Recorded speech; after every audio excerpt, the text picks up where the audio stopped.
Pada tanggal 1 Juni 1945, Soekarno menyampaikan pidato di hadapan Badan Penyelidik Usaha Persiapan Kemerdekaan Indonesia (BPUPKI) di Jalan Pengeksaan Timur 56 Jakarta.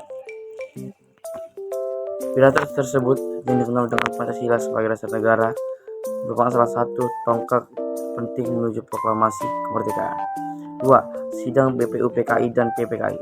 BPUPKI dan PPKI adalah badan-badan yang bertugas menyusun dasar-dasar negara Indonesia yang merdeka. Sidang-sidang BPUPKI dan BPKI dilaksanakan sebelum proklamasi untuk membahas pokok-pokok konstitusi dan menyusun naskah proklamasi. 3. Rengas Dengklok. Pada tanggal 16 Agustus 1945, Soekarno dan Hatta diculik oleh pemuda Indonesia yang tergabung dalam Badan Keamanan Rakyat (BKR) dan dibawa ke Rengas Dengklok, Jawa Barat. Di sana mereka didesak untuk segera memproklamasikan kemerdekaan. Tindakan ini dilakukan untuk mempercepat proses proklamasi kemerdekaan Indonesia adalah peristiwa penting yang menjadi tonggak sejarah yang penting dalam perjuangan dalam pembentukan negara Indonesia. Pembacaan proklamasi kemerdekaan Indonesia tersebut tidak diraih dengan mudah. Pasalnya, ada serangkaian peristiwa sekitar proklamasi kemerdekaan Indonesia yang kemudian melatar belakangi pembacaan teks proklamasi oleh Soekarno pada 17 Agustus 1945. Indonesia Proklamasi Kemerdekaan Indonesia adalah sebuah peristiwa penting yang terjadi pada tanggal 17 Agustus 1945. Proklamasi tersebut dibacakan langsung oleh Soekarno, Bapak Proklamator Indonesia. Proklamasi merupakan tanda awal berdirinya negara Indonesia setelah dijajah oleh Belanda dan Jepang. Setiap tahunnya, yakni pada 17 Agustus, Indonesia merayakan hari kemerdekaannya. Dinilai dalam persatuan dan kesatuan merupakan awal akhirnya NKRI. Hal itu karena dalam persatuan dan kesatuan seorang akan menyadari tentang agama bangsa Indonesia tersebut.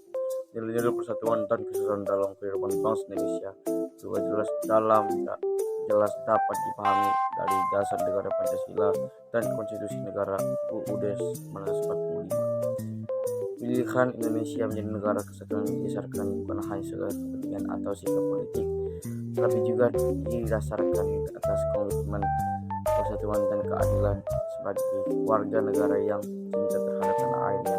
Sudah semestinya mengetahui dan memahami sejarah terbentuknya NKRI. Hubungan diplomasi mempertahankan kemerdekaan Indonesia. Setelah proklamasi kemerdekaan pada tanggal 17 Agustus 1945, Kedaulatan Negara Kesatuan Republik Indonesia belum sepenuhnya diakui dunia. Jalur diplomasi menjadi jalan yang dipilih untuk menggalang pengakuan di dunia di tengah ancaman militer Belanda yang berencana merebut kembali Indonesia dengan memanfaatkan sekutu sebagai pemenang Perang Dunia II. Sedangkan 1 Maret 1949 di Yogyakarta, dikuasainya kota Yogyakarta sebagai ibu kota Republik Indonesia oleh agresi militer Belanda, memicu serangan balasan dari militer Indonesia terhadap Belanda sebagai bukti bahwa TNI masih ada dan melakukan perlawanan demi mempertahankan kemerdekaan Indonesia. Dengan mempertahankan kemerdekaan pasca proklamasi kemerdekaan bangsa Indonesia, gangguan terhadap kedaulatan negara masih terus berlangsung. Selain pertempuran, upaya perlindungan terus diupayakan. Pertempuran mempertahankan kemerdekaan Indonesia pasca proklamasi kemerdekaan bangsa Indonesia, gangguan terhadap kedaulatan negara masih terus berlangsung. Selain upaya perlindungan, pertempuran tetap menjadi salah satu bagian